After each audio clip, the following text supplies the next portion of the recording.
Well, one person who has struggled with depression and suicidal thoughts is a U.S. Army veteran from La Crosse. News 8's Sarah Tamer is here now with a more personal story. Sarah? Donleigh Gaunky is no stranger to the topic of suicide. He served in the U.S. Army for a total of 7 years, but he says his deployment is not exactly what triggered his attempt at suicide. Oh boy, this is bad.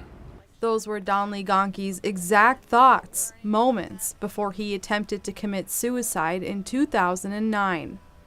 Screw it, I'm gonna walk out in front of the biggest vehicle that comes down that way. Donleigh says his first attempt at suicide happened without giving it too much thought, but it was the 2 times after, when he was planning his suicide, that put things into perspective. None of these were related, ironically enough, to any of my time in service. Most of them are kind of the transitional period of what it's like to try to be in a world where you don't feel like you fit in anymore to the civilian kind of things because of the things you've seen. And he says it was the reason his suicidal thoughts were easily triggered. When you have kind of a down day or a down week or kind of just a bad interaction with somebody, it's pretty easy to kind of go, this isn't working. Where do I go from here? There's nothing else that kind of seems to work. But one of the things that always held him back was his younger brother, who was killed in Iraq 11 years ago.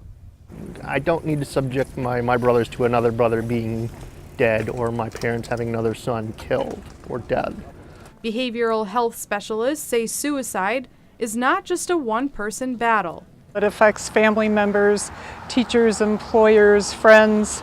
It isn't just one single act that only affects the person. So it really takes a community to help people heal and to help people access services so that they can recover. And Donleigh may still be on the road to recovery, but he says facing his realities helped him discover something special. In helping other people, I'm finding a way to kind of help my own self deal with my own issues. It's strange, but...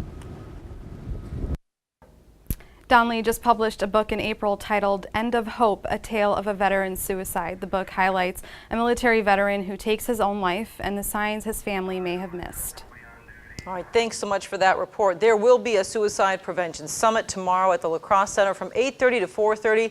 The event aims to raise awareness and also start conversations about suicide in our community.